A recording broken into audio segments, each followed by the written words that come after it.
Mañanas en Libertad. El presidente de Estados Unidos, Donald Trump, anunció que la guerra de Gaza ha terminado, un acontecimiento que calificó como impensable y que, según él, abre la puerta a una nueva etapa de paz en Oriente Próximo. La declaración tuvo lugar al cierre de la cumbre de paz en Sharm el-Sheikh, Egipto, que reunió más de una veintena de líderes mundiales.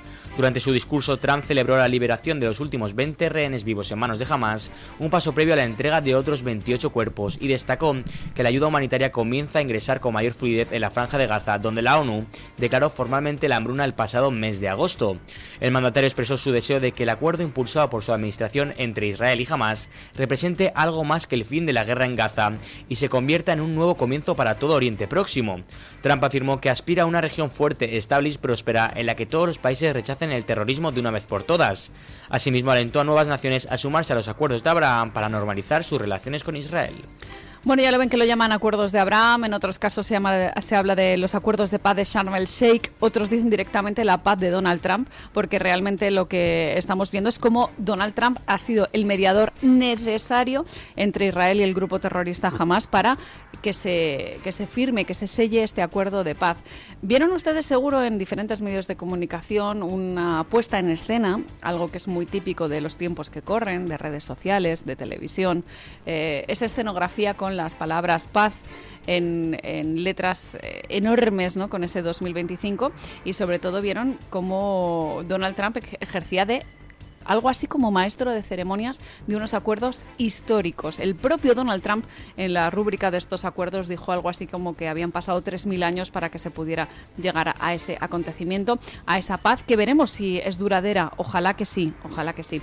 En cuanto a las anécdotas, fíjense ustedes el papel tan importante que hay que atribuir a Donald Trump, teniendo en cuenta que, por ejemplo, Benjamín Netanyahu no había sido invitado a estos acuerdos de Sharm el-Sheikh, a lo que es la firma, a la localidad de Egipto, y estando directamente en Jerusalén fue el propio Donald Trump el que le dijo: oye, pues ahora a su amigo Bibi cogemos el avión Air Force One y nos vamos juntos, si te parece, a Egipto. Y fue Netanyahu el que le dijo: no, yo no estoy invitado y además no quiero generar tensiones. Bueno, pues a través de una llamada de teléfono, el propio Donald Trump habló con Abdel Fattah al-Sisi, el mandatario egipcio, para decirle que sí, que tenía que estar también en este acuerdo de paz. Fue formalmente invitado posteriormente Benjamín Netanyahu, quien declinó la invitación teniendo en cuenta que tenía muy próxima una festividad en Israel y que además consideraba que no era, pues, al final necesaria su presencia, sino que incluso podría, entre comillas, generar ciertas fricciones, teniendo en cuenta que, por ejemplo, en esta firma de acuerdos estaba nada más y nada menos que Mahmoud Abbas, al que algunos llaman todavía Abu Mazen, que es el líder palestino, que a mí, cuando una persona utiliza todavía su alias de comando terrorista para presentarse en según qué foros, pues me parece algo desde luego criticable, ¿no? Que muchas personas se refieran a Mahmoud Abbas como Abu Mazen, es desde luego cuando menos llamativo. En cualquier caso, la buena noticia es, sin lugar a dudas, la liberación de los últimos 20 rehenes con vida. Eso es lo que ha marcado el punto culminante de este acuerdo histórico, como les digo, impulsado por Donald Trump y firmado en Egipto junto con agentes, ya les digo, de hondo calado para el islamismo, como son Qatar y Turquía. De esta manera se pone fin a esos 2 años de guerra. Dense cuenta que yo utilizo muchas veces la palabra guerra para hacer alusión a esto que otros denominan conflicto. No es un conflicto entre Israel y Palestina, es una guerra entre Israel y Hamás. Y al mismo tiempo, señores, pongamos foco en cómo Israel comenzó a liberar a unos 1.900 prisioneros palestinos como parte del intercambio, y sobre todo a mí me gusta poner el foco en los números, en los datos concretos. De esos 1.900 aproximadamente, a cambio de 20 vidas inocentes, ya ven el paralelismo, ¿no? 1.900 prisioneros a cambio de 20 personas. Bueno, pues 1.700 son terroristas que han vuelto a Gaza. Hay unos 15 aproximadamente que han ido directamente a Jerusalén Este.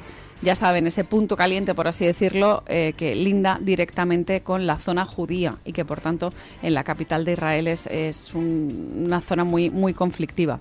Pero es que hay otros 100 que han ido a la zona de Judea y Samaria, lo que algunos llaman Cisjordania, y hay 135 que han ido a otros destinos internacionales. Pues ¿por qué? Porque tenían pasaporte extranjero y, por tanto, pues pueden regresar a sus países de origen o donde están asilados, como puede ser el caso de Irán, o quién sabe si no, también directamente Europa, donde el terrorismo islamista está cobrando cada vez más fuerza. Les digo esto porque recientemente hay una serie de televisión de Netflix que se llama Fauda y que quería rodar una de sus nuevas temporadas en Europa, reflejando cómo se estaba infiltrando el terrorismo islamista en el corazón del continente. Pues bien, en un primer momento se dijo que se iba a rodar en Francia y por los conflictos que había tenido el equipo de rodaje tuvieron que trasladar esa grabación, ese rodaje, nada más y nada menos que a Hungría. Esto quizás les puede llamar la atención teniendo en cuenta que simplemente es una ficción, estamos hablando de una película. Pero dense cuenta de cómo está de metido el terrorismo islamista en nuestro continente. En fin, ya les digo que la cumbre de Sharm el Sheikh cierra una etapa histórica, la de la guerra, y comienza una más histórica aún, que es la de la reconstrucción, ya no solo de la Franja de Gaza, sino la supervisión, por así decirla, conjunta del alto el fuego. El propio anfitrión del encuentro, el egipcio Al-Sisi, anunció que iba a haber una suerte de conferencia de paz para coordinar toda la ayuda humanitaria que iba a llegar hasta allí y sobre todo cómo iba a ser la seguridad en ese enclave que en muchas ocasiones hemos visto que está devastado por esas imágenes que nos llegan. Habrá que ver cómo es la reconstrucción. El propio Donald Trump dijo que en eso de construir él era un auténtico maestro. Pues tendremos que ver si se pone manos a la obra en esa reconstrucción. Les he hablado precisamente de lo que pasaba en los territorios palestinos con la liberación de esos casi 2.000 terroristas y la otra noticia, lógicamente, estaba en Israel con la liberación de esos cautivos, de esos rehenes, que fue celebrada por miles de personas, sobre todo por los familiares, pero tenemos que poner el foco también en esos 28 rehenes fallecidos, en los cuerpos de esas víctimas de esa terrible guerra que supuestamente van a ser entregados en los próximos días, pero vamos a poner el foco también en eso, en si son entregados o no. Porque con el regreso de esos prisioneros palestinos a Gaza, Hamas ha empezado una operación en la propia ciudad de Gaza, ejecutando a una serie de personas acusadas de ser colaboracionistas con Israel. Yo he recibido una serie de vídeos de Israel de estas ejecuciones que son dramáticas y por eso ya les digo que a mí me genera cierta inquietud que jamás vuelva a detentar el poder en la zona después de la entrada en vigor de la tregua, porque las llamadas fuerzas de seguridad lo que están haciendo es ajusticiar a algunos agentes que, como les digo, eran sospechosos de ser colaboracionistas con Israel. Pongan, por tanto, todas las fuerzas de seguridad internacionales el foco en lo que puede pasar allí para que no sigan matando dentro de Hamas, incluso dentro de sus propias filas, y a todas esas otras pequeñas facciones islamistas radicales que hay en la Franja de Gaza. En fin, la paz de Donald Trump, el acuerdo histórico entre Israel y Hamas, desde luego que es una de las noticias, pero la cumbre de ayer dejó también alguna que otra anécdota. El presidente de Estados Unidos, Donald Trump, ha ironizado sobre el gasto en defensa de España durante su intervención final en la cumbre de paz celebrada ayer en Egipto. ¿Estáis ya trabajando en el tema del PIB? Nos vamos acercando, dijo el señor Trump. A pesar del tono crítico, el mandatario estadounidense ha matizado posteriormente que España está haciendo un trabajo fantástico, aunque sin entrar en más detalles. El presidente norteamericano vuelve a poner en el foco a España días más tarde de haber sugerido la expulsión del país de la OTAN por su bajo nivel de inversión en defensa. Previamente, el presidente del gobierno español y su homólogo estadounidense protagonizaron un saludo marcado por cierta tensión, aunque acompañado de sonrisas durante la ceremonia de firma del plan de paz para Gaza. Mientras posaban para los fotógrafos, Trump tiró levemente el brazo de Sánchez, quien respondió colocando brevemente su mano en la espalda del presidente norteamericano. Bueno, a veces una imagen vale más que 1000 palabras y en cuanto al, por así decirlo, apretón de manos entre Donald Trump y Pedro Sánchez, yo creo que se puede interpretar de diferentes maneras. Tiene varias lecturas esa intervención, ese apretón, ese saludo de Donald Trump al presidente español y también las palabras, ¿no? Lo que dijo el presidente norteamericano cuando no se olvidó del incumplimiento de España ante la OTAN. Lo que pasa es que como es un gran negociador, pronunció una serie de palabras que se pueden interpretar de diferente manera. Le dijo algo así como que si estábamos pendientes de ese 5%, y se lo dijo de una manera que parecía como un padre regañando a un niño pequeño, ¿no? Desde mi punto de vista parecía como que le decía algo así como: venga España, que lo estáis haciendo muy bien, en una situación casi paternalista, un poco para animar a que siga adelante con lo que el propio Donald Trump ha pedido, porque después de haberle saludado, por así decirlo, cordialmente, atención, que era la primera vez que se saludaban, de hecho, en este segundo mandato de Donald Trump. El saludo de Egipto, pues ya quedará, como decía Leire Pajín, como acontecimiento planetario, porque desde que el presidente estadounidense llegó a la Casa Blanca no había tenido ocasión de coincidir con Pedro Sánchez. Recordemos que llegó a la Casa Blanca en enero de este año, así que ya les digo que era un acontecimiento planetario, como diría la propia Leire Pajín, por lo menos para Pedro Sánchez. Pero lo que sí que dijo Donald Trump después de que en algún corrillo añadiera que o sugiriera que España debería ser expulsada de la OTAN por esos problemas que tenemos en nuestro país, por ceñirnos a un compromiso claro, que es el de aportar el 5% del PIB a esta organización, pues después en el discurso que pronunció en el acto del Cairo, el presidente norteamericano quiso públicamente señalar al presidente español por esa reticencia a aumentar su gasto en defensa y, por tanto, por esa reticencia a cumplir los compromisos con la Alianza Atlántica. Ayer mismo en la mesa de tertulia nosotros decíamos que menos mal que España no ha tenido que necesitar la acción de la OTAN, porque si de repente tuvieran que responder a nuestro compromiso, teniendo en cuenta que el presidente Pedro Sánchez es tan reticente a apoyar este tipo de organizaciones que simplemente apuestan por la defensa y la unidad de todos sus Estados miembros, pues nos daría que pensar. Ya les digo que es simplemente una anécdota producida cuando el presidente de Estados Unidos iba repasando la lista de los 30 mandatarios que participaban en la cumbre del plan de paz para Gaza, y cuando nos dice que si estamos trabajando sobre el PIB es un pequeño tirón de orejas, un momento en el que, si lo han visto en televisión, se cruzan las miradas. El propio Pedro Sánchez, sonriente y en tono distendido, ha dicho que se iban a acercar, concretamente que nos íbamos a acercar nosotros, y que por tanto pues lo celebraba el propio presidente Donald Trump, diciendo eso de que estamos haciendo un trabajo fantástico, como para poner el foco en esta, ya les digo, un poco actitud condescendiente por parte de Donald Trump, que a mí me parece una auténtica lástima, pero teniendo en cuenta quién es el presidente del gobierno, pues no me sorprende en absoluto, porque la polémica por el gasto de defensa se viene arrastrando desde hace muchísimo tiempo, desde la cumbre de la OTAN. Fíjense ustedes, desde antes de verano. Y llevamos todo el rato con esta polémica, sobre todo porque fue el propio Pedro Sánchez el que se jactó de que no se iba a aportar o no se iba a cumplir con ese 5% en defensa. O sea, que un propio presidente del gobierno presuma de que, entre comillas, se iba a reír de las exigencias de Donald Trump, pues claro, da que pensar. En fin, esto es lo que deja de momento esa cumbre de paz, pero hay muchísimas más cosas. Hoy, concreto, en la encuesta les estamos preguntando por asuntos domésticos que nos tocan muy de cerca, y es que el juicio a Koldo y a Ábalos está muy próximo, el 15 y el 16, si bien se han producido una serie de movimientos que dan que pensar. El exministro de Transportes, José Luis Ábalos, ha roto con su abogado a 2 días de declarar ante el Tribunal Supremo. Según fuentes cercanas a The Objective, la ruptura se produjo tras una discusión el fin de semana, motivada porque a José Aníbal, el abogado, solo le preocupaba que Ábalos dejara el acta, una decisión que, según fuentes judiciales, favorecería al gobierno y al PSOE, ya que podría demorar la instrucción hasta una década. Ábalos teme que esa estrategia le conduzca al mismo desenlace que a su sucesor, Santos Cerdán, quien ingresó en prisión preventiva pocos días después de entregar el acta.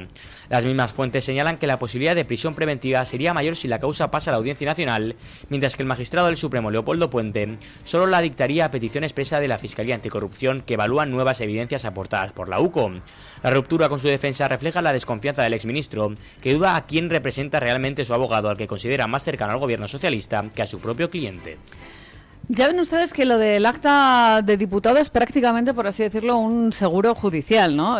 Por eso es tan importante que José Luis Ábalos se niegue, ¿no? Él considera que es importante mantener ese acta de diputado y pone encima de la mesa si realmente su abogado estaba trabajando para él, para sus propios intereses, que es algo más que legítimo, o para el partido, para el propio Partido Socialista, o incluso, ¿por qué no decirlo?, para el gobierno de Pedro Sánchez, ¿no? Porque es tan insistente que José Aníbal Álvarez esté presionándole con la entrega del acta. Pero cada día que pasa, y lo hemos dicho en muchas ocasiones, esto es un cuentagotas de corrupción. Hoy The Objective publica una serie de imágenes de cómo era la caja B de Ábalos en su propio despacho. Y si entran ustedes en este diario verán fajos de billetes en cajas, sobres, carpetas, un armario con llave que servía para custodiar absolutamente todo esto. Y a mí me llama la atención cómo es posible que haya fotos de estas cajas de supuestos folios, que es como se refería a los billetes desde la trama corrupta fotografiando directamente el despacho del exministro. Esas cajas de folios llenas de billetes de 50, y además nos cuenta este diario que el documento gráfico fue grabado en el despacho oficial del ministro en marzo de 2020, es decir, un año antes de su destitución, y desde entonces estas imágenes habían permanecido ocultas hasta que The Objective las publica hoy mismo. Bueno, pues ponemos encima de la mesa una cosa que ha dicho aquí en muchas ocasiones don Luis del Pino, como entre chorizos lo que hacen es dejarse algunas pruebas para... pues si en un momento determinado la cosa va mal, tirar de la manta, porque si no, ¿de qué van a realizarse estas fotografías, ¿no? Estas fotografías, insisto, realizadas en marzo de 2020. Se hacen estas fotos y luego pues las guardan en un cajón. ¿Para qué? Pues para si llega el momento determinado de que se tenga que juzgar a José Luis Ábalos y a Koldo García, pues tener material para, entre comillas, o chantajearles o inculparles directamente. Yo creo que José Luis Ábalos ya no solo con su abogado se ha dado cuenta de que hay unas diferencias irreconciliables y sobre todo que cada vez la pena de cárcel está más próxima. Como les digo, en el día de mañana y pasado tenemos que ver si realmente se llevan a cabo las vistas pertinentes para los dos casos, para el caso de José Luis Ábalos y para el caso de Koldo García, pero lo que puede salir más adelante, pues yo creo que está más que claro, ¿no? Hay muchas imágenes y hay muchos intereses en que caigan ellos dos para quizás salvar al número uno. ¿Quién es el número uno? Pues ustedes lo saben perfectamente, porque la información que tenemos es que la cosa venía de más arriba. ¿En la medida de renunciar al abogado puede ser una vía para ganar tiempo? Pues también. Pero el hincapié se hace en que deje su acta de diputado, porque el propio José Luis Ábalos piensa que trabaja más para los intereses del PSOE que para los suyos propios. Y una última noticia relacionada con la economía que ponemos encima de la mesa, y es que es posible que se esté llenando el gorro de pipas, como dice don Luis del Pino, hasta el punto de que vaya a explotar. Y lo decimos respecto al caso de los funcionarios que amenazan con una huelga.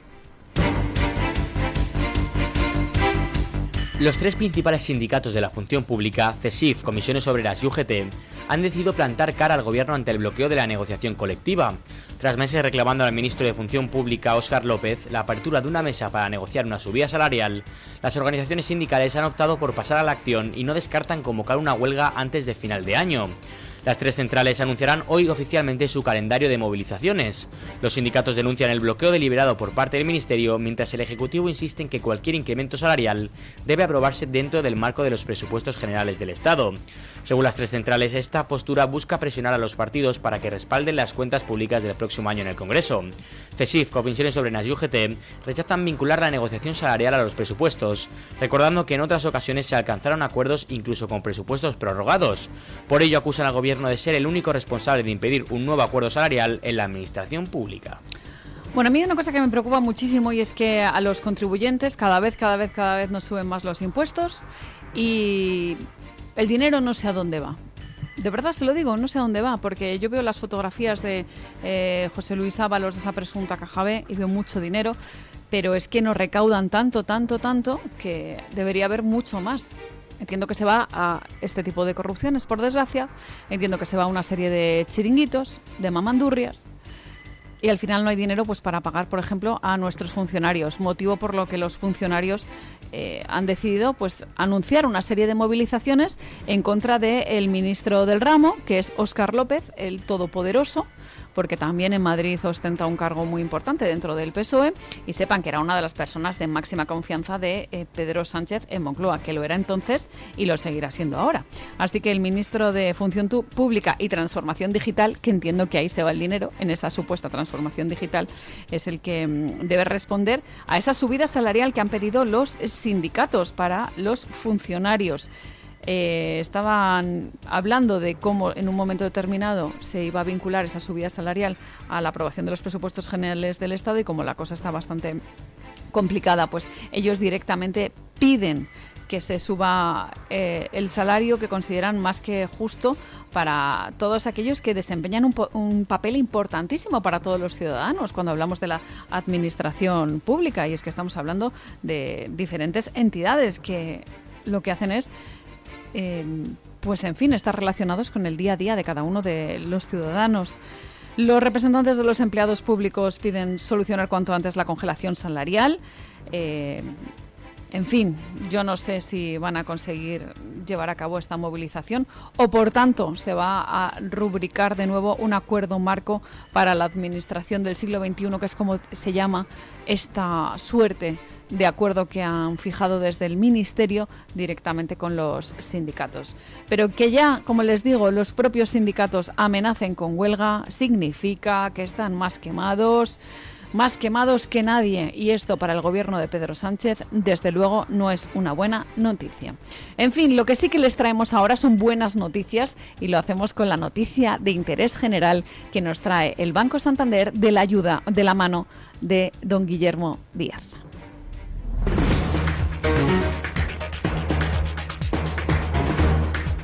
Banco Santander ofrece este espacio. Los alumnos que usan videojuegos online a diario tienen el doble de posibilidades de repetir curso que sus compañeros, según un estudio de la Universidad de Málaga publicado en la revista Papeles de Economía Española. La investigación también revela que quienes suben contenidos a Internet para compartirlos y los que abusan de aplicaciones móviles obtienen peores resultados en las pruebas PISA. Sin embargo, no todas las pantallas son perjudiciales. Los estudiantes que usan Internet para realizar tareas escolares tienen un 72% menos de probabilidades de repetir curso y puntúan mejor en matemáticas y comprensión lectora. Los investigadores concluyen que aunque el uso general de Internet tiene influencia negativa en el rendimiento académico, navegar online con fines educativos es beneficioso, y el uso excesivo de videojuegos puede llevar a adoptar hábitos de estudio poco saludables. Banco Santander ha ofrecido este espacio.